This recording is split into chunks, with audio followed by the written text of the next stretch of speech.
जी, नमस्कार दोस्तों, ज्ञान आलम में आपका स्वागत है। आज की इस वीडियो में हम लोग हिंदी, हिंदी, हिंदी और हिंदी की प्रैक्टिस करेंगे। प्रैक्टिस क्या है? आंसर की जानेंगे किसका? हॉस्टल वार्डन का, प्रिंसिपल का, जेएसए का और पीजीटी का। इन सारे जो 4 एग्जामिनेशन 16 तारीख को, 16 और 17 को जो हुए हैं, उनके जो जितने में हिंदी पूछे गए, हम सब चारों का एक साथ जो है पढ़ेंगे। और जो हमारे 23-24 को होने वाले हैं, ताकि हमें हमें उसका एक प्रैक्टिस हो जाए, हमें जो हमारे लाइब्रेरियन के बच रहे हैं और टीजीटी का बच रहा है, उसमें हम लोगों को 23-24 वाले जो एग्जामिनेशन है उन स्टूडेंट्स को वो एक पूरा एक प्रैक्टिस हो जाए, उनको समझ में आ जाए कि किस लेवल पे ये हिंदी में क्वेश्चंस पूछे जा रहे हैं। तो चलिए हम चारों अब तक जो 16-17 को हुए हैं, हॉस्टल वार्डन, प्रिंसिपल, जेएसए और पीजीटी के, इनके हिंदी वाले सेक्शन की एक साथ प्रैक्टिस करते हैं। तो चलिए देखते हैं। पहला हम लोग जो है हिंदी का हॉस्टल वार्डन के हिंदी में क्या पूछा गया उसको देखते हैं। पहला ये पूछा गया है कि ये गद्यांश पे आधारित है। गद्यांश पे आपको लोग 1 से लेकर 3 क्वेश्चन जो है इस गद्यांश के बेसिस पे सॉल्व करने हैं। गद्यांश छोटा सा है, पढ़ लेते हैं। जीवन ने विज्ञान ने जीवन के विविध क्षेत्रों में अभूतपूर्व प्रगति की है। उसे जीवन और जगत का स्वरूप बहुत कुछ परिवर्तित हो गया है। मनुष्य की मूलभूत आवश्यकताओं, भोजन, वस्त्र और आवास से लेकर औद्योगिक तथा प्रौद्योगिक विकास के विभिन्न क्षेत्रों में विज्ञान के बढ़ते चरण का चमत्कार सर्वत्र दिखाई पड़ रहा है। विज्ञान के द्वारा प्रदत्त रेलगाड़ी, हवाई जहाज और रॉकेट ने मनुष्य की गति को तीव्र कर दिया है।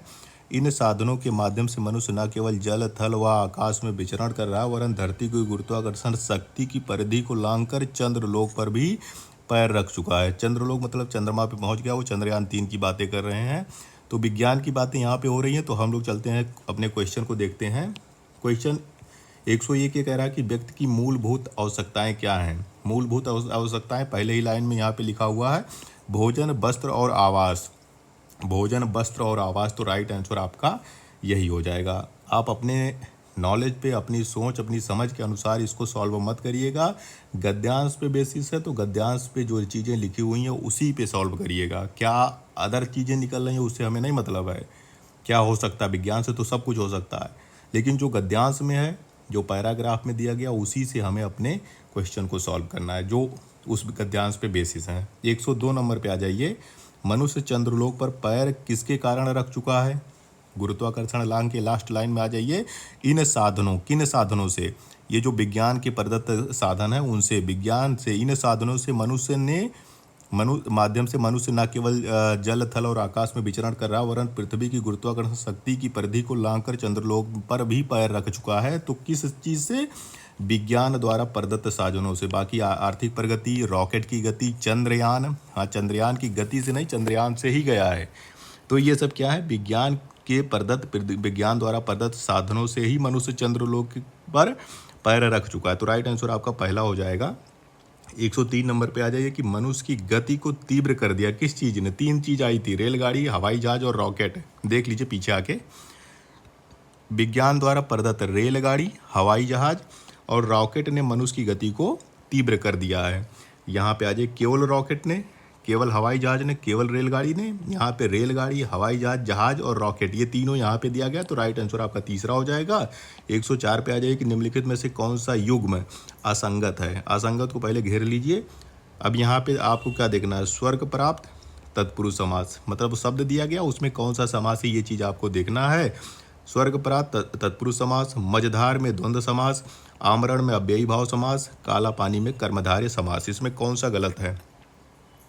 तो द्वंद्व समास एक बार देख लीजिए। हमने बताया था कि द्वंद्व समास का जब उसका अगर किसी शब्द का समास विग्रह करोगे, उसमें तथा या और आ जाए तो वो द्वंद्व समास होगा।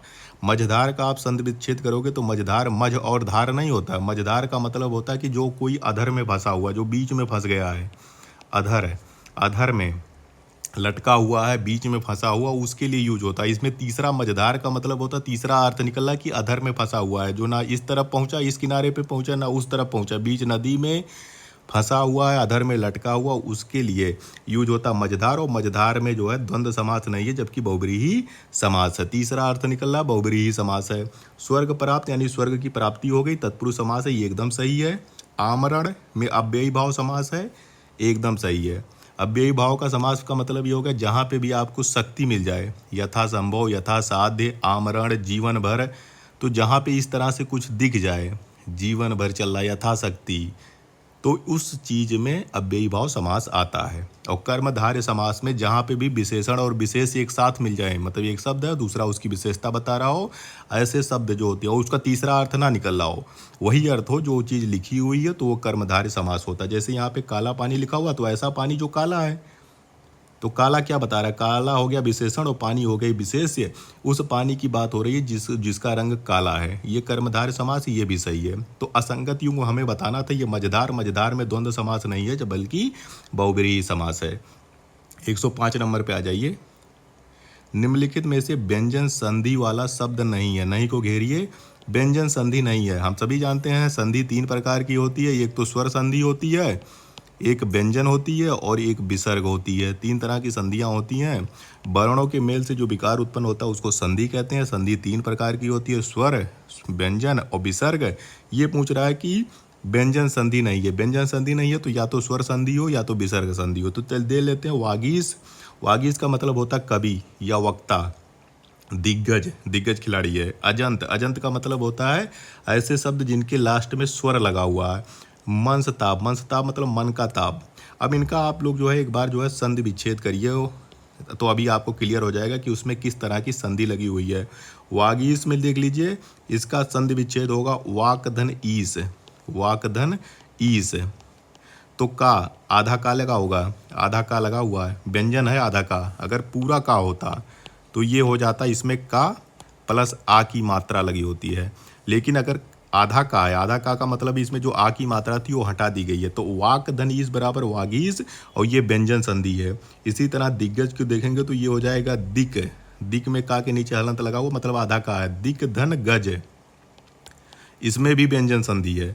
अब अजंत देख लिए, अजंत में हो गया अच, अच आधा चा लगा हुआ, अच धन अंत, अजंत, ये भी व्यंजन संधि है। लेकिन ये आप देख लीजिए चौथा जो है मंस ताप वाला, इसका संधि विच्छेद हो गया मनः धन ताप, मनः।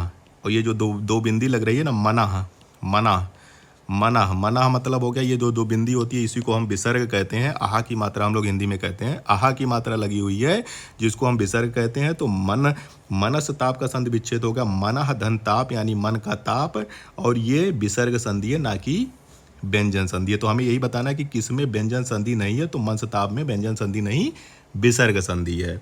अगले पे आ जाओ, 106 नंबर पे देख लीजिए कि निम्नलिखित में से संधि, संधि के नियमों को उल्लंघन की दृष्टि से अशुद्ध शब्द आपको बताना है। अशुद्ध शब्द इसमें खोज लीजिए, कोई इस चक्कर में मत पड़िए कि संधि का नियम क्या है क्या नहीं है। आपको अशुद्ध शब्द जहाँ पे मिल जाए वो आपका सही है।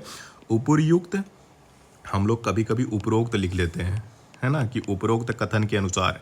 उपरोक्त नहीं, सही शब्द होता है उपर्युक्त। उत्पात, उत्पात मचाना, सही है, ये भी सही है। मना स्थिति, कुछ लोग कह रहे हैं कि मना स्थिति नहीं, मनोस्थिति होना चाहिए, मनोस्थिति, हाँ मनोस्थिति भी होना चाहिए, मना स्थिति भी सही है, कोई दिक्कत नहीं है। अनाधिकार किसी भी सूरत में सही नहीं है, कोई भी आप जो है इसका संधि कर लो, कुछ भी कर लो, ये अनाधिकार नहीं होता, अनाधिकार होता है। सही शब्द होता है अनाधिकार, अनाधिकार नहीं है, अनाधिकार। तो राइट आंसर आपका यही हो जाएगा। 107 पे आ जाइए कि जले पे नमक छिड़कना, छिड़क दो भाई। मुहावरे का सटीक अर्थ क्या है, जले पे नमक छिड़कना, जल गए हो, नमक छिड़क दोगे तो और ज़्यादा दर्द होगा। एक तो दर्द, आप तो जल तो गए ही हो, नमक छिड़कोगे तो और ज़्यादा जो है दर्द होता है। कभी लगा के देखना, कभी जलना तो ठीक है। चलो हमें मुहावरा निकालना है। दुखी व्यक्ति को और दुखी करना, बहुत दुखी करना, बहुत बुराई करना, किसी को बहुत नुकसान पहुंचाना। नुकसान पहुंचाने का कोई मतलब नहीं है, बुराई करने का कोई मतलब नहीं है, दुखी करना है। लेकिन जो व्यक्ति पहले से दुखी है उसको फिर से और दुखी करना। तो इसका सबसे सटीक अर्थ है पहला वाला, कि दुखी व्यक्ति को और दुखी करने का मतलब ही होता है जले पर नमक छिड़कना। अब ये अगर आपका ये क्वेश्चन अगर गलत हो गया इसमें, और मैं बार बार इसको बता रहा हूँ, तो ये आपके जले पे नमक छिड़कने जैसी वाली बात हो जाएगी। ठीक है, कोई बात नहीं। दुखी व्यक्ति को और दुखी करना जले पे नमक छिड़कने का सही अर्थ होता है। एक और मुहावरा दिया गया है, उंगली पर नाचना। देखो इसमें सबसे ज़्यादा जो कमेंट आ रहा था इस पे आ रहा था, इस हिंदी को लेके, इस मुहावरे को लेके। उंगली पे नाचना दिया है, नचाना नहीं, दोनों में अंतर है। एक तो होता है उंगली पे नचाना और एक होता है उंगली पे नाचना। जो नाच रहा है वो किसी के बस में नाच रहा है, और जो नचा रहा है वो किसी को अपने बस में कर लिया है। ठीक है, समझ में आई बात। नाचना का मतलब होता है आप किसी के बस में हो, और नचाना का मतलब होगा कि आपने किसी को अपने बस में कर लिया है। तो अब जो यहाँ पे जो सटीक अर्थ बैठ रहा उसको देख लीजिए। किसी के संकेत पे नाचना, किसी के संकेत पे नाचना नहीं होता, कोई डांस नहीं सीख रहे हो। इसमें मतलब होता है कि किसी के इशारे पे आप चल रहे हो, किसी के बस में आप हो। तो सही आंसर यही होगा। सबकी बात मानना नहीं, सबकी बात मानने से कोई मतलब नहीं। अपने इशारे पे चलाना, अपने इशारे पे नहीं चला पाओगे क्योंकि आप खुद नाच रहे हो। तो इसका सबसे सही होगा कि आप किसी के इशारे पे चल रहे हो, आपकी किसी के इशारे पे काम कर रहे हो, आप किसी के बस में हो। राइट आंसर आपका दूसरा वाला है। 109 नंबर पे आ जाइए। निम्नलिखित विलोमार्थी, विलोम शब्द दिए गए हैं, शब्द युग्म दिए गए, इसमें आपको असंगत, असंगत को घेरिए। असंगत युग्म बताना है विलोम की दृष्टि से कौन सा असंगत है। आगत का निर्यात दिया गया है, अमृत का विष दिया गया, अल्पायु का दीर्घायु दिया गया, अस्त का उदय दिया गया है। बताइए कौन सा सही है। आगत का निर्यात नहीं होता यार, आयात का तो निर्यात होता ना, आयात होना चाहिए। आयात का होता है निर्यात। आयात, आयात मतलब किसी दूसरे देश से अपने यहाँ सामान मंगाना, और निर्यात का मतलब होता है अपने यहाँ बने हुए सामान को किसी दूसरे देश में बेचने के लिए भेजना। आगत का मतलब होता है इनपुट। आगत कंपनी में यूज होता है, जब कंपनी में कोई कच्चा माल आता है उसको कहते हैं हम आगत, और जो उससे प्रोडक्ट बनता है उसको हम कहते हैं निर्गत। निर्यात नहीं, निर्गत, आउटपुट। आगत का मतलब इनपुट और निर्गत का मतलब आउटपुट। तो राइट आंसर होना चाहिए निर्गत। हमें असंगत युग्म बताना है तो निर्यात नहीं होगा, आगत का होना चाहिए निर्गत। राइट आंसर यही होगा। अमृत का विष विलोम सही है। अल्पायु मतलब कम उम्र, दीर्घायु मतलब लंबी उम्र, ये भी सही है। अस्त मतलब हो गया सूरज का अस्त हुआ, सूरज का उदय हुआ, ये भी सही है। जो असंगत है वही पहला वाला सही है। आ जाइए यहाँ पे 110 नंबर पे। निम्नलिखित में से स्त्री का पर्यायवाची नहीं है, स्त्री का पर्यायवाची नहीं है। भार्या, कांता, कामनी या वनिता। बताइए, स्त्री का पर्यायवाची नहीं है। भार्या का मतलब होता है पत्नी, पूरी मतलब पत्नी। भार्या का मतलब स्त्री नहीं होता, भार्या का मतलब पत्नी होता है। हमें स्त्री का पर्यायवाची बताना है। कांता का मतलब भी पत्नी होता है, लेकिन कांता का मतलब स्त्री भी होता है। कामनी का मतलब होता है, कुछ लोग कामनी पे भी लगाए हुए हैं, कामनी को पत्नी के रूप में लगाए हुए हैं। कामनी का मतलब होता है सुंदर स्त्री, वो भी स्त्री है लेकिन सुंदर स्त्री है। वनिता का मतलब भी स्त्री होता है। भार्या का मतलब पत्नी होता है, स्त्री नहीं होता है। राइट आंसर यही होगा कि कौन सा पर्यायवाची नहीं है स्त्री का, तो भार्या। भार्या का मतलब पत्नी होता है, लेकिन भार्या का मतलब स्त्री नहीं होता। स्त्री सामान्य वर्ड है। हो भाई, सब स्त्री हैं, सब पत्नी थोड़ी ना है। स्त्री स्त्री। तो आपका राइट आंसर हो जाएगा भार्या। अगले पे आ जाइए। अब हम लोग जो है पीजीटी हिंदी का जो पोर्शन है, हिंदी का पोर्शन है, पीजीटी एग्जामिनेशन जो हुआ था 16 तारीख को, उसमें हिंदी में जो पूछा गया था उसकी हम लोग जो है एक बार पढ़ लेते हैं। यहाँ पे भी गद्यांश आपको पढ़ना है। अभी तक हमने क्या देखा, गद्यांश पूछे जा रहे हैं, गद्यांश से 2-3 क्वेश्चन पूछे जा रहे हैं। एक गद्यांश इसको पढ़ लीजिए कि करुणा अपना बीज अपने आलंबन या पात्र में नहीं फेंकती है, अर्थात जिस पर करुणा की जाती है वह बदले में करुणा करने वाले पर भी करुणा नहीं करता, जैसे कि क्रोध और प्रेम में होता है, बल्कि कृतज्ञ होता है अथवा श्रद्धा या प्रीति करता है। बहुत सी औपन्यासिक कथाओं में यह बात दिखाई गई है कि युवतियां दुष्टों के हाथों से अपना उद्धार करने वाले युवकों के प्रेम में फंस गई हैं। कोमल भावों की परिकल्पना करना सदैव सहज और सरल नहीं होता है। ये गद्यांश है। इसी पे हमारे जो है जो अगले 3 क्वेश्चन है उसको हमें सॉल्व करना है। 141वां क्वेश्चन ये कह रहा है कि जिस पे करुणा की जाती है वह करुणा पाके क्या होता है। निराश होता है, निराश शब्द कहीं आया ही नहीं। लाचार होता है, लाचार भी कहीं नहीं आया। प्रीति कर नहीं होता, ये भी नहीं कहीं शब्द आया है। कृतज्ञ होता है। राइट आंसर यही है। ये शब्द तो आपको कहीं दिखे ही नहीं, आप देख लीजिए, फिर से पढ़ लीजिए, यहाँ पे देख लीजिए, कहीं पे नहीं आया। अब ये देखिए, करुणा पाके कृतज्ञ होता, बल्कि कृतज्ञ होता है। क्या होता है, कृतज्ञ होता है। तो राइट आंसर यही हो जाएगा कि जिस पे करुणा की जाती है वह करुणा पाके क्या होता है, कृतज्ञ होता है। अगले पे आ जाइए। 142वां क्वेश्चन ये कह रहा है कि जिसकी परिकल्पना करना सदैव सहज और सरल नहीं होता है। लास्ट लाइन में आ जाइएगा। कोमल भावों की परिकल्पना करना सदैव सहज और सरल नहीं होता। तो कौन से भावों की, कोमल भावों की। आ जाइए अगले पे। कोमल भावों की, श्रेष्ठ अनुभवों की, सहज अनुभूतियों की, भविष्य में उन्नति की। तो राइट आंसर आप जो हो जाएगा, लास्ट लाइन में सीधा सीधा लिखा हुआ कि कोमल भावों की परिकल्पना करना सदैव सहज और सरल नहीं होता है। अंतिम क्वेश्चन है इस गद्यांश पे जो बेसिस है। 143वां क्वेश्चन ये है कि करुणा करने वाले पर भी करुणा कौन नहीं करता। करुणा करने वाले पर भी करुणा कौन नहीं करता। दयालु, जिस पर करुणा की जाती है, प्रेमी या श्रद्धालु? बताइए इसमें क्या होगा। जिस पे करुणा की जाती है उस पे मतलब करुणा करने वाला भी करुणा नहीं करता, तो यहाँ पे पीछे आ जाइए, देख लेते हैं हम लोग। एक एक बार मिलान कर लीजिएगा, क्योंकि जो है कहीं कहीं किसी चीज़ से गलती ना हो जाए। जिस पर करुणा की जाती है वह बदले में करुणा करने वाले पर भी करुणा नहीं करता, करुणा नहीं करता, यहाँ पे आ जाइए, है ना, करुणा नहीं करता। तो जिस पे करुणा की जाती है वही करुणा नहीं करता है, तो राइट आंसर आपका दूसरा हो जाएगा। करुणा करने वाले पर भी करुणा कौन नहीं करता? जिस पे करुणा की जाती है वो करुणा नहीं करता, तो राइट आंसर आपका गद्यांश के आधारित पे यही आपका सबसे सही है। अब यहाँ पे 144वां क्वेश्चन कह रहा है कि सप्ताह में एक बार प्रकाशित होने वाले के लिए आपको एक शब्द बताना है। पाक्षिक, मासिक, अर्धमासिक या साप्ताहिक। पाक्षिक का मतलब होता है 15 दिनों पे होने वाला, पखवाड़ा जिसको कहते हैं ना, पखवाड़ा, अरे यार, पखवाड़ा, पखवाड़ा, पखवाड़ा मतलब होता है 15 दिन पे, यानी पाक्षिक या पखवाड़ा जो 15 दिन पे प्रकाशित हो। मासिक का मतलब जो 1 महीने में एक बार प्रकाशित हो। अर्धमासिक मतलब जो आधे आधे महीने पे प्रकाशित हो, यानी पखवाड़ा हो गया। और जो 7 दिनों पे यानी एक सप्ताह में होता है उसको हम कहते हैं साप्ताहिक। तो सबसे इसके लिए एक शब्द क्या है?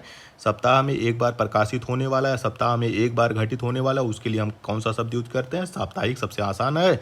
अगले पे आ जाइए कि निम्नलिखित में से पंछी का पर्यायवाची नहीं है, नहीं को घेर लीजिए।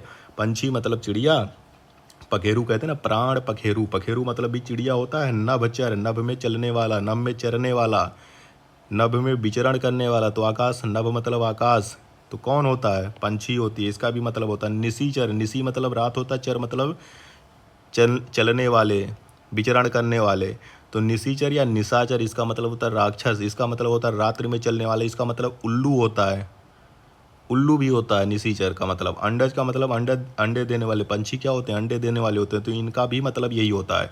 लेकिन निशाचर का मतलब पंछी नहीं होता है, निशाचर का मतलब होता है जो रात में विचरण करते हैं। ये कुछ भी हो सकता है, उल्लू हो सकता है, राक्षस हो सकता है, जो भी रात में चलते हैं उन सब के लिए निशाचर शब्द का यूज होता है। तो ये पर्यायवाची पंछी का नहीं है। बाकी पखेरू, नभचर और अंडज ये पर्यायवाची हैं किसके? पंछी के। तो राइट आंसर आपका हो जाएगा निशाचर।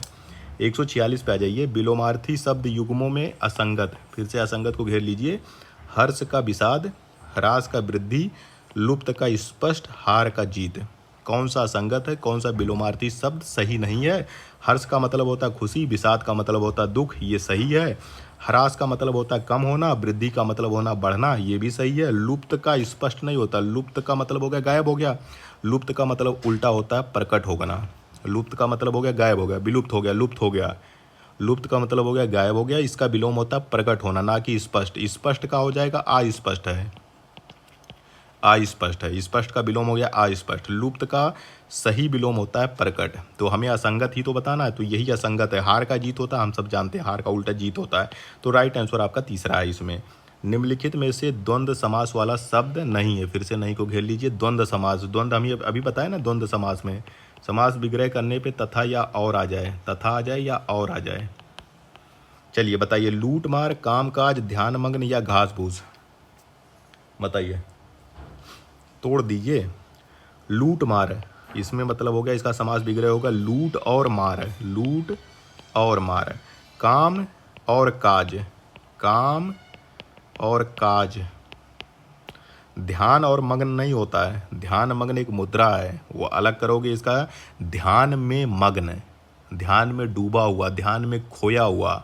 ध्यान और मग्न नहीं होता उसका समास विग्रह। ध्यान में मग्न, ध्यान में डूबा हुआ, ध्यान में खोया हुआ, ये ध्यान मग्न तत्पुरुष समास है।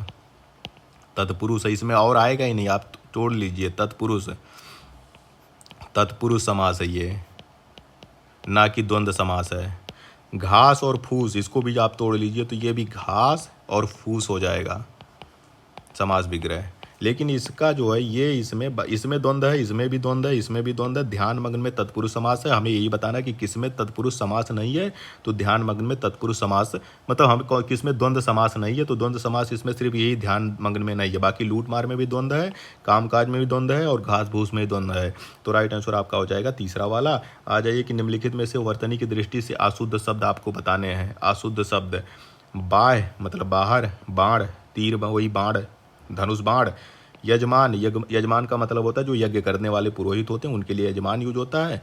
वनस्पति लिखा हुआ है, जबकि होना चाहिए वनस्पति, वनस्पति, वनस्पति, ठीक है। वा होना चाहिए जबकि बा लिखा हुआ है। तो आपका यही वर्तनी की दृष्टि से अशुद्ध शब्द है। निम्नलिखित में से विसर्ग संधि वाला शब्द है। विसर्ग मतलब वही आहा की मात्रा जिसमें आ जाए, दो बिंदी जिसमें निकल के चली जाए। तो विसर्ग संधि वाला शब्द कौन सा है? निष्फल, सज्जन, उच्चारण या तत्लीन? बताइए। निष्फल, निष्फल का संधि विच्छेद हो जाएगा निधन फल। निष्फल हो गया, निष्फल हो गया मतलब फेल हो गया, कोई फल उसका नहीं मिला। निधन फल, संधि विच्छेद इसका होगा निधन फल। निह आ गया ना, तो विसर्ग संधि यही है, लेकिन हम लोग सबको देख लेते हैं। सज्जन का अगर आप संधि विच्छेद करोगे इसका हो जाएगा सत, सत धन जन, सही आदमी। सज्जन के लिए हम कहते हैं सही आदमी जो होता है उसको सतजन। सत, ता में हलंत लगा हुआ, व्यंजन संधि है। इसी तरह उच्चारण में उत, उत धन चारण, ये भी व्यंजन संधि है क्योंकि आधा ता आ रहा ना। तल्लीन का संधि विच्छेद होगा ततलीन, ये भी आधा ता वाला है, ततलीन, तत धन लीन। तो राइट आंसर ये। बाकी ये जो नीचे वाले सब हैं वो सज्जन में व्यंजन संधि है, उच्चारण में व्यंजन संधि है, तल्लीन में भी व्यंजन संधि है, निष्फल में निह धन फल विसर्ग संधि है। तो राइट आंसर आपका यही है। आ जाइए अकल का दुश्मन। अकल का दुश्मन तो आप लोग हैं नहीं, अकल के मित्र हैं ना भाई। अकल के दुश्मन हो जाओगे तो अकल आपके पास टिकेगी नहीं। क्यों आपके पास आएगी भाई? दुश्मन आपके पास थोड़ी ना आएगा, मित्र आपके पास होगा। ईर्ष्यालु व्यक्ति कोई मतलब नहीं है। बुरा व्यक्ति हो सकता है। विद्वान का दुश्मन होने दीजिए। मूर्ख व्यक्ति, जी हाँ, अकल का दुश्मन। कहते हैं क्या यार अकल के दुश्मन हो, कुछ तो समझ जाओ भाई, इतने समय से समझा रहा हूँ। अकल का दुश्मन मतलब होता है मूर्ख, धूर्त व्यक्ति, मूर्ख व्यक्ति, उसके लिए अकल का दुश्मन यूज किया जाता है। तो सही आंसर आपका हो जाएगा मूर्ख व्यक्ति। अकल का दुश्मन मतलब मूर्ख व्यक्ति होता है, पागल व्यक्ति होता है जिसको कुछ ना समझ में आए। समझाते रहिए। अब आ जाइए प्रिंसिपल का। हमने पढ़ लिया। अब हमारा जो पीजीटी भी हो गया, हॉस्टल वार्डन भी हो गया। अब हम हिंदी पढ़ेंगे किसका? प्रिंसिपल एग्जामिनेशन में जो हिंदी पूछा गया उसको पढ़ेंगे। आ जाइए 41वां क्वेश्चन ये कह रहा है कि निम्नलिखित में से वाक्यों में से आए शुद्ध वाक्य छांटिए। शुद्ध वाक्य, शुद्ध वाक्य आपको छांटना। कौन सा वाक्य शुद्ध है? आप अपना काम करो, आप अपना काम कीजिए, ठीक है। आप अपना काम करो नहीं, आप इतने सम्मान से बोल रहे हो, तुम अपना काम करो तो ठीक हो जाता, लेकिन आप अपना काम करो नहीं, आप अपना काम कीजिए। मेरे को 10 रुपये दे दीजिए, मेरे ओरे को नहीं यूज होता है, या कोई टपोरी भाषा थोड़ी ना यूज हो रही है। मुझे, आप इसे यूज करोगे, मुझे 10 रुपये दे दीजिए, ठीक है। गन्ने बहुत मीठे हैं, ठीक है, अच्छी बात है। चारों पुत्र को बुला लीजिए, चारों पुत्रों को बुला लीजिए, चारों पुत्रों को बुला लीजिए। तो हमें ये बताना है कि कौन सा शब्द मतलब कौन सा शुद्ध वाक्य है। तो इसमें जो तीसरा है गन्ने बहुत मीठे हैं, ये शुद्ध वाक्य। बाकी सब में गलती है, ये वाली में गलती है, इसमें भी गलती है, इसमें भी गलती है। तीसरा एकदम सही है, वही शुद्ध वाक्य है। तो आपका राइट आंसर वही हो जाएगा कि गन्ने बहुत मीठे हैं। चंद्रमुखी में कौन सा समास है? चंद्रमुखी में कौन सा समास है बताइए? दिग्गु समास, कर्मधारय समास, बहुव्रीहि समास या फिर द्वंद्व समास? चंद्रमुखी। दिग्गु समास हमने पहले बताया था। दिग्गु समास में जहाँ पे संख्या आपको पहले मिल जाए, संख्या मिल जाए और उस संख्या का वही मतलब हो। तीसरा अर्थ निकलेगा तो बहुव्रीहि में चले जाना। लेकिन संख्या अगर आ रही जैसे चौराहा, तिराहा, पंचवटी, तो तिराहा में 3 शब्द आ गया, चौराहा में 4 शब्द आ गया, पंचवटी में 5 आ गया, मतलब भी वही निकल रहा है। जहाँ पे 3 रास्ते मिले, जहाँ पे 4 रास्ते मिले, जहाँ पे 5 हो, तो जहाँ पे आपको संख्या मिल जाए वो दिग्गु समास हो जाएगा। द्वंद्व समास हम पहले ही बता चुके हैं, समास विग्रह करने पे तथा या और आ जाए। बहुव्रीहि में तीसरा अर्थ निकल जाए। कर्मधारय हमने बताया था विशेषण और विशेष एक साथ हों, विशेषण और विशेष एक साथ हों उसको हम कर्मधारय समास बोलते हैं। विशेषण विशेष यहाँ पे देखिए, चंद्र मुखी, मुखी मतलब हो गया मुख है, और चंद्र मतलब हो गया चांद के समान मुख है। भाई विशेषता तो बता रहे हो, जिसका चांद के समान जो मुख है, ऐसा मुख जो चांद के समान है, सामान्य मुख नहीं, ठीक है। तो जिसका मुख चांद के समान है, चंद्रमा के समान है, ऐसे मुख को हम क्या कहते हैं? चंद्रमुखी। और इसी में दोनों आ रहे हैं, विशेषण और विशेष आ रहे हैं। तो ये किसका उदाहरण है? ये कर्मधारय समास का उदाहरण है। तो राइट आंसर आपका यही है। अगले पे आते हैं, 8 आंसू गिराना। वैसे 8 आंसू रोना होता है, लेकिन यहाँ पे दिया गया गिराना। तो 8 आंसू गिराने का क्या मतलब होता है? अपमानित होना, पश्चाताप करना, बहुत रोना, दुखी होना। अपमानित होने का कोई मतलब नहीं होता, रोने का मतलब रोना ही है, दुखी होने का मतलब भी कोई नहीं है। इसमें ये 2 चीज़ आ रही है। कुछ लोग कह रहे हैं कि बहुत रोना होता है और कुछ लोग कह रहे हैं कि पश्चाताप करना होना। तो इसका सही मतलब ये होता है कि रो रो कर पश्चाताप करना। दोनों सही है, एक साथ आना चाहिए, लेकिन बहुत रोने का इसका सेंस नहीं लिया जाता। इसका मतलब होता है आठ आठ आंसू गिराने का मतलब होता है कि आपको कष्ट हो रहा, आप रो तो रहे हो लेकिन आप पश्चाताप में रो रहे हो, आप पश्चाताप कर रहे हो, आपका समय निकल गया, कोई चीज़ रही होगी, आपसे गलती हो गई, उसी के पश्चाताप में आप बार बार रो रहे हो, आप बार बार आंसू गिरा रहे हो। तो इसका सही आंसर तो यही है, पश्चाताप करना। बाकी आंसर की का इंतजार करिए। मेरे हिसाब से तो पश्चाताप करना आठ आठ आंसू गिराने का सही आंसर है। अगले पे चलते हैं। कबींद्र का संधि विच्छेद बजा दीजिए। कबींद्र, कौ धन इंद्र, कवि धन इंद्र, कवि धन इंद्र, कवि धन इंद्र। तो ये कौ तो हटा दीजिए, कौ नहीं होगा, बड़ी ई की मात्रा वाला कवि नहीं होगा, छोटी ई की मात्रा वाला और इंद्र नहीं होगा। राइट आंसर आपका होगा कवि धन इंद्र।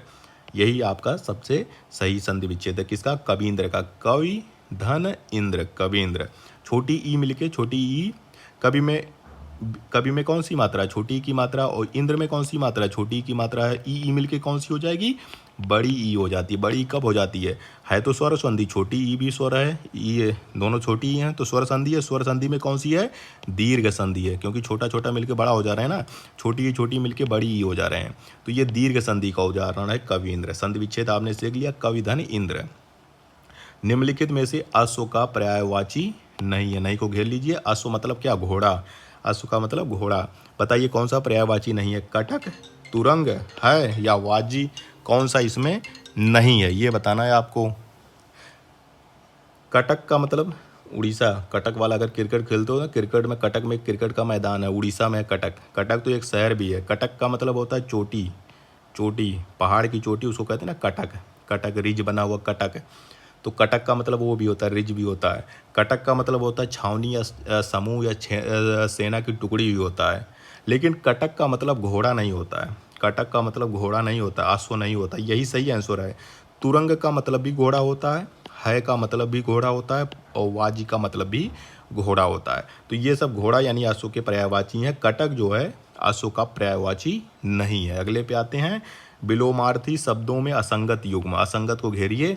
विलोम शब्द दिए गए हैं। कुटिल का सरल, अस्त का उदय पिछले में पूछा गया, अमृत विष पिछले में भी पूछा गया, आविर्भाव का प्रादुर्भाव। आपको ये बताना है कि कौन सा विलोमार्थी शब्द असंगत है। कुटिल का सरल होता सही है। अस्त उदय, सूरज का अस्त हुआ, उदय भी होगा, ये भी सही है। अमृत का विष होता है, ये भी सही है। आविर्भाव और प्रादुर्भाव का दोनों का मतलब होता है प्रकट होना। प्रकट होना।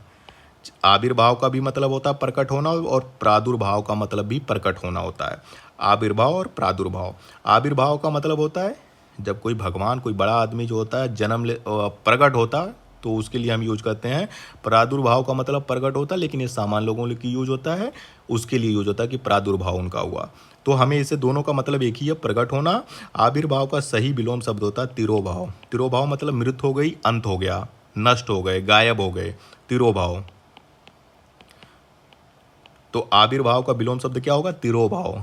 तो राइट आंसर यही हमें बताना है कि कौन सा असंगत है। तो यही चौथा वाला असंगत युग्म है। अगले पे बढ़ते हैं। यहाँ पे गद्यांश दिया गया है। 3 क्वेश्चन गद्यांश पे बेसिस हैं, तो इसको पढ़ लीजिए। जिंदगी के असली मजे उनके लिए नहीं जो फूलों की छां के नीचे खेलते और सोते हैं, बल्कि फूलों की छां के नीचे अगर वह कोई स्वाद छिपा है तो वह है कि उन्होंने के लिए रेगिस्तान से आ रहे हैं। थोड़ा सा इसमें जो प्रिंट हुई है वो जिन्होंने पीडीएफ भेजा था, आप ही लोगों में से किसी ने भेजा था, तो सो ठीक से हो नहीं पाया। ठीक है, मैं पढ़ देता हूँ फिर भी। जिनका कंठ सूखा हुआ है, ओठ फटे हुए हैं, सारा शरीर पसीने से तर है, पानी में जो अमृत वाला तत्व है उसे वह है जो धूप में, वही जान पाएगा जो धूप में सूख चुका है, वह नहीं जो रेगिस्तान में कभी गया ही नहीं है। सुख देने वाली चीज़ें पहले भी थीं और अब भी हैं। फर्क यह है कि जो सुखों का मूल्य पहले चुकाते हैं उनके मज़े बाद में लेते हैं, उन्हें स्वाद अधिक मिलता है। ये कह रहा है, इसका मतलब यह है कि संघर्ष जिसने किया है, सही में संघर्ष किया, जब उसे सफलता मिलेगी तो उसको सुख का और ज़्यादा स्वाद मिलेगा। तो हम चलिए अपने क्वेश्चन देखते हैं। 47वां क्वेश्चन ये कह रहा है कि ज़िंदगी के मज़े उनके लिए हैं, किनके लिए हैं? जो धन धान से भरपूर हैं, उन्हें क्या मज़ा आएगा? ठीक है, उन्हें तो पहले से मज़ा आ रहा है। जो फूलों की छाँव के नीचे खेलते हैं, उन्हें भी नहीं मज़ा आएगा। जो फूलों की छाँ के नीचे सोते हैं, उनको भी कोई मज़ा नहीं आएगा। जो भूखे प्यासे रेगिस्तान से आ रहे हैं। सही आंसर यही है कि ज़िंदगी के मज़े उनके लिए हैं जो भूखे प्यासे रेगिस्तान से आ रहे हैं। आप पीछे मुड़ के एक बार देख लीजिए, ये कहाँ पे। ज़िंदगी के असली मज़े उनके लिए नहीं है जो फूलों की छाँव के नीचे खेलते सोते हैं, हटा दीजिए, बल्कि फूलों की छाँव के नीचे छुपे हुए हैं तो उनको कोई स्वाद छुपा हुआ है, तो वह उन्हें भी है जो रेगिस्तान से आ रहे हैं, जिनका कंठ सूखा हुआ पसीने से तरबतर हैं। तो राइट आंसर हो जाएगा ज़िंदगी के असली मज़े उनके लिए हैं जो भूखे प्यासे रेगिस्तान से आ रहे हैं। राइट आंसर यही हो जाएगा। अगले पे आइए। पानी में अमृत वाले तत्वों को वह जानता है जो धूप में सूख चुका हो, जो नदी किनारे बैठा हो। अरे भाई, नदी के किनारे जो बैठा होगा उसको पानी की कमी थोड़ी ना, उसको पानी का कीमत थोड़ी ना पता चलेगी। रेगिस्तान वालों को पूछिए, राजस्थान वालों को पूछिए, चेन्नई वालों से पूछिए कि क्या मतलब होता है पानी का, सूखे का क्या असर होता है। अब जहाँ यूपी और यहाँ बिहार में पानी भरा पड़ा हुआ, उनको इतना महत्व नहीं पानी का पता है, लेकिन जहाँ पे पानी की कमी है उनसे पूछिए। तो जो नदी के किनारे बैठा हुआ उसको नहीं पानी का महत्व पता है, जो रेगिस्तान में कभी गया ही नहीं उसको भी नहीं पता है, जो फूलों के बिछौने पे सोते हैं उनको क्या पता होगा। तो पानी में अमृत वाले तत्व को वो जानता है जो धूप में सूख चुका हो, जो धूप में खूब सूख चुका हो। मतलब जब धूप में आप आ जाइए, जून जुलाई का महीना हो, उत्तर भारत में खूब गर्मी पड़ रही हो, आप जो है बाहर से आ रहे हो, तो आप पहली चीज़ क्या खोजते हैं? पानी, पानी। ठीक है, जो दो धूप में खूब सूख चुका हो वही अमृत में, पानी में अमृत वाले तत्व को जानता है। राइट आंसर आपका पहला है। सुख का स्वाद किसे अधिक मिलता है? लास्ट लाइन में लिखा हुआ है, जो सुख के लिए पहले संघर्ष करता है ना उसको ज़्यादा मज़ा आता है। जिन्हें सुखों का मूल्य नहीं चुकाना पड़ता है, नहीं चुकाओगे तो कोई मज़ा नहीं आएगा। जो अमीर होते हैं उन्हें भी कोई मज़ा नहीं आएगा, जिनका पेट भरा हुआ उनको भी कोई नहीं मज़ा आएगा। जो सुखों का मूल्य पहले चुकाते हैं, लास्ट लाइन में लिखा हुआ है, जो सुखों का मूल्य पहले चुकाते हैं सुख का स्वाद उन्हें ज़्यादा मिलता है। राइट आंसर आपका यही है, चौथा वाला। समुद्र का पर्यायवाची है, समुद्र का पर्यायवाची आपको बताना है। हलधर, जलधर, पयोधर या रत्नाकर, बताइए पर्यायवाची इसमें कौन सा है? हलधर, धर का मतलब होता है धारण करने वाला, हल मतलब किसान का हल है ना, तो हलधर, हल को धारण करने वाला मतलब किसान का पर्यायवाची है हलधर। जलधर, जल को धारण करने वाला, कौन जल धारण करता है? बादल, बादल का पर्यायवाची है जलधर। पयोधर, पयो का मतलब अमृत भी होता है, पयो का मतलब जल भी होता है, यहाँ पे भी जल को धारण करने वाला मतलब बादल, और पयोधर का मतलब स्तन भी होता है। तो दोनों हो गया, लेकिन समुद्र नहीं होता है। रत्नाकर, रत्नाकर का मतलब सागर भी होता है समुद्र भी होता है, सागर या समुद्र। रत्नाकर, रत्नाकर का मतलब जो हिंद महासागर है ना अपना, हिंद महासागर, उसको जो अगर देखोगे आप जो है पुराणों और इनमें पढ़ोगे तो उसका नाम रत्नाकर के रूप में ही यूज हुआ है, उसको रत्नाकर ही कवियों ने कहा है। तो रत्नाकर का मतलब होता है समुद्र या सागर, तो हमें पर्यायवाची ही बताना, तो हमारा राइट आंसर चौथा है। अब आ जाइए जेएसए में, जो जेएसए में पूछा गया था, जेएसए का एग्जामिनेशन हुआ था, उसका जो हिंदी वाला पोर्शन है हम लोग उसको देख लेते हैं। यहाँ पे भी आपको जो है पढ़ना है गद्यांश, उसके बाद आपको सॉल्व करना है। शिक्षा, शिक्षा से समाज के विकास में सहायता मिलेगी। लोगों को इस दृष्टि से शिक्षित करना भी आवश्यक है कि वे अपने परिवार के जीवन स्तर को सुधारने के लिए जनसंख्या पर नियंत्रण करें।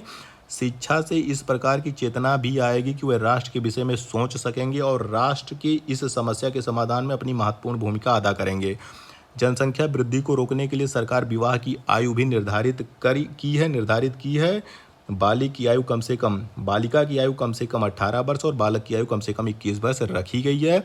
विवाह पश्चात पति पत्नी दोनों को अपनी आमदनी और जीवन उपयोगी साधनों के अनुसार परिवार नियोजन पर ध्यान देना चाहिए। ये पैराग्राफ है और इसी पे हमें 86 और से लेकर 89 का क्वेश्चन जो है सॉल्व करना है।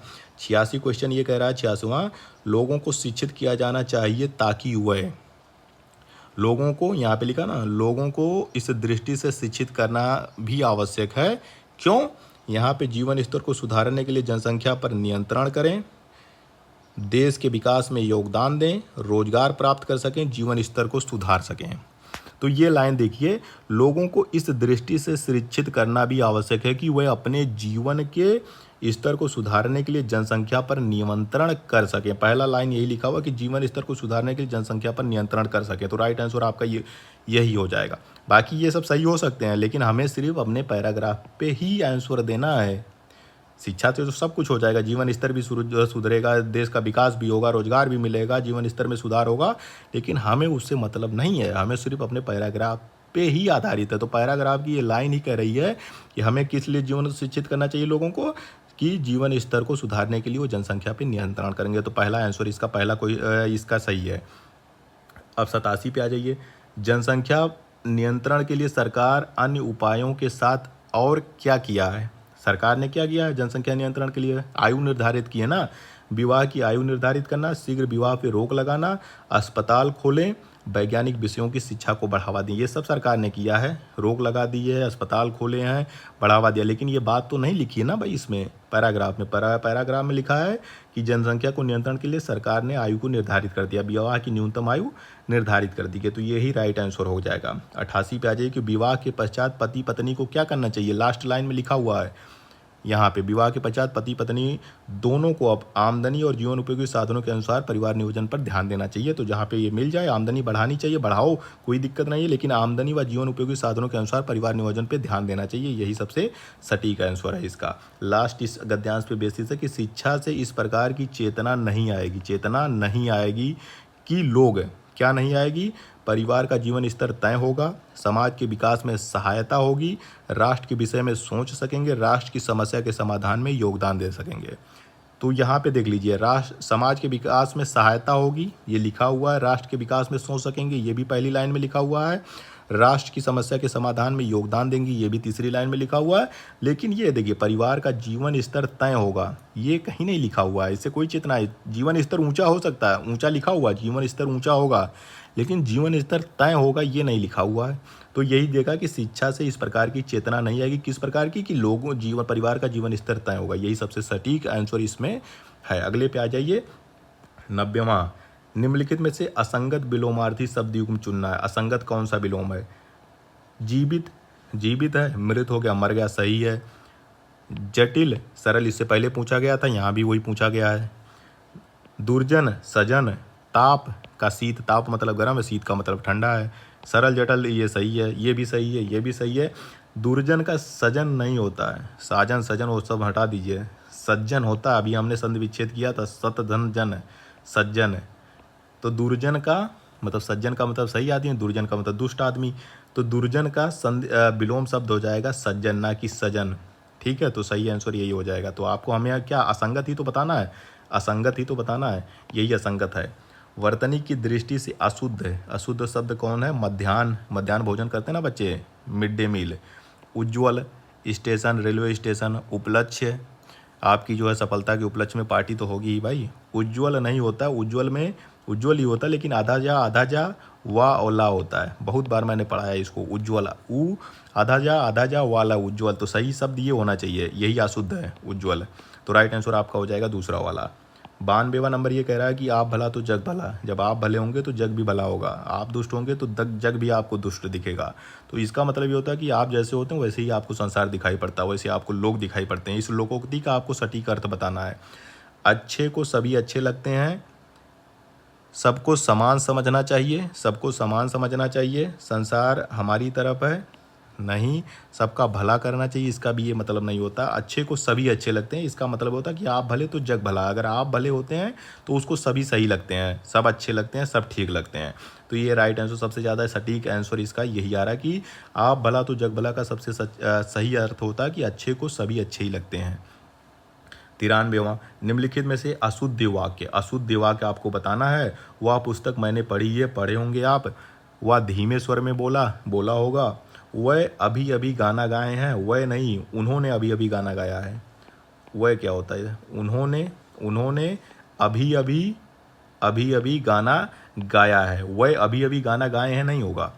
उसकी माता जी दिल्ली में रहती हैं, बहुत सबकी लोगों की माता दिल्ली में रहती हैं, उसकी माता जी दिल्ली में रहती हैं, सही है। ये आपका गलत है, तीसरा वाला अशुद्ध वाक्य यही है। वह अभी अभी गाना गाए हैं, ये नहीं होगा। उन्होंने अभी अभी गाना गाया है, ये सही शब्द इसका सही वाक्य इसका ये होगा। 94 पे आ जाइए। निम्नलिखित में से स्वर संधि वाला शब्द नहीं है। स्वर संधि, 3 प्रकार की संधि हम बता चुके हैं। संधि से क्वेश्चन पूछा जाएगा, जिनके भी 23-24 के एग्जामिनेशन तैयारी होकर जाएंगे। अब स्वर संधि नहीं है तो स्वर संधि नहीं है तो विसर्ग संधि और व्यंजन संधि हो। उमेश में क्या, उमेश का संधि विच्छेद करिए, उमा धन ईस, उमा धन ईस बराबर उमेश। इसमें भी कौन सी संधि है, स्वर संधि है। उमा में बड़ा की मात्रा है और ईस में ई है, ये बड़ी यही है, उमेश हो गया। ये भी स्वर संधि है। परोपकार, पर धन उपकार, पर धन उपकार, पर धन उपकार। पर में रा में आ की मात्रा है और उपकार में ऊ की मात्रा है। आ और ऊ क्या है, स्वर है, तो ये भी स्वर संधि है। परमेश्वर, परम धन ईश्वर, परम धन ईश्वर, परम धन ईश्वर परमेश्वर। परम माँ में आ की मात्रा है और बड़ी ई तो है ही है, दोनों स्वर हैं, आ भी स्वर है, ई भी स्वर है, तो स्वर संधि है। ये भी स्वर संधि है, ये भी स्वर संधि है, ये भी स्वर संधि है। जगन्नाथ को आप देख लीजिए, इसका संधि विच्छेद होता है जगत, ता के नीचे हलंत, जगतनाथ। तो ता में आ की मात्रा नहीं लगी हुई, आधा ता है। जगत धननाथ बराबर जगन्नाथ, मतलब संसार के नाथ कौन है, भगवान शिव, भगवान विष्णु, जो भी हैं उनके लिए बात हो रही है। ये स्वर संधि है, स्वर संधि नहीं है, ये है व्यंजन संधि। क्या है ये, व्यंजन संधि। ता में या जगत में ता में हलंत, आधा ता लगा हुआ है, हलंत है। जगतनाथ है, जगन्नाथ, जगन्नाथ में व्यंजन संधि है। और बाकी जो ये तीनों दिए गए, उमेश मतलब उमा धन ईश, परोपकार धन परम धन उपकार, पर धन उपकार, और परमेश्वर धन परम धन ईश्वर, इन सब में स्वर संधि है। यही एक लास्ट वाला है जगतनाथ, इसमें व्यंजन संधि है। फिर आ जाइए 95 नंबर पे कि पीपर पात सरस मन डोला। पीपर पात सरस मन डोला में कौन सी अलंकार पूछ लिया गया, इसमें देख लीजिए। पीपर का मतलब होता है पीपल, पात का मतलब होता है पत्तियां, सरिस मतलब समान, मन मतलब मंद, मतलब डोला। ये कहाँ की पंक्ति लिखी है, पीपर पात सरस मन डोला, ये जो है तुलसीदास की जो रामायण उन्होंने लिखा उसमें लिखा गया, रामचरितमानस की ये दोहा है, रामचरितमानस में लिखा गया है। रामचरितमानस, रामचरितमानस किसकी रचना है, तुलसीदास की। तो तुलसीदास की जो ये रामचरितमानस है उसमें की ये लाइन है, पीपर पात सरस मन डोला। ये उस समय की बात हो रही है जब जो है दशरथ ने कैकेयी को वचन दे दिया कि भगवान राम जो है 14 वर्ष के लिए वनवास जाएंगे। अब ये बात दशरथ जो है श्री राम को, भगवान श्री राम को कहने जा रहे हैं। अब कैसे वो कहेंगे, उसी पे ये चीज़ डोले कि जैसे पीपल के वृक्ष के हल्का सा भी हवा चलता है तो पीपल की पत्तियां हिलने लगती हैं, जरा सा भी हवा चले। उसी तरह उनका भी मन, भगवान जो दशरथ जी हैं, पिताजी हैं उनका भी मन कि कैसे उनको बताएं, कभी इधर सोच रहे हैं कभी उधर सोच रहे हैं, उनका मन भी इधर उधर डोल रहा है। तो यही इसका है। इसमें क्या हो रही है, पीपल की पत्तियों के समान मन की जो है तुलना की जा रही है, और तुलना किया जाता है उपमा में, मतलब एक दूसरे की जब तुलना कहते हैं तो वो होता है उपमा अलंकार। रूपक नहीं है, उत्प्रेक्षा नहीं है, यमक नहीं है। इसमें कौन सा अलंकार है, इसमें उपमा है। जब दो चीज़ों में तुलना की जाती है तो उसमें उपमा अलंकार आता है। 96 नंबर पे आ जाइए। निम्नलिखित शब्दों में से पत्नी का पर्यायवाची नहीं है, पत्नी का पर्यायवाची नहीं है। कामनी, दारा, वामंगी या गृहिणी। कुछ लोग गृहिणी बता रहे हैं। गृहिणी का मतलब क्या होता है भाई, गृहिणी का मतलब पत्नी होता है। वामांगी या वामांगिनी या वामांगी, इन सब का मतलब पत्नी होता है। दारा का मतलब भी पत्नी होता है। कामनी का मतलब पत्नी नहीं होता है। कामनी का मतलब होता है सुंदर स्त्री। सुंदर स्त्री पत्नी हो भी सकती है और नहीं भी हो सकती है। कामनी का मतलब होता है सुंदर स्त्री, इसका मतलब पत्नी नहीं होता है। तो राइट आंसर मेरे हिसाब से तो यही है। कुछ लोग जो है गृहिणी भी लगा रहे हैं, लेकिन मैं कामनी के साथ जाना चाहूँगा। यही जो है पत्नी का पर्यायवाची नहीं है। चलिए वेट करेंगे हम लोग जो है ऑफिशियल आंसर की का। मेरे हिसाब से कामनी ही सही है। आ जाइए 97 पे कि सड़क नापना। कहते हैं सड़क नापो, रास्ता नापो। रास्ता नापो का मतलब होता है चलता बनो, चलो यहाँ से भगो। यहाँ पे सड़क नापने का मतलब है कि बेकार काम करना, मन का काम ना मिलना, व्यर्थ में इधर इधर घूमना। सड़क की लंबाई नापना, लंबाई क्या नापोगे। मन का काम ना मिलना, इसका भी कोई मतलब नहीं होता। बेकार काम करना, इसका भी कोई मतलब नहीं होता। सड़क नापने का मतलब होता कि व्यर्थ इधर उधर घूम रहे हो, कोई काम धाम नहीं है, व्यर्थ में इधर उधर घूम रहे हो।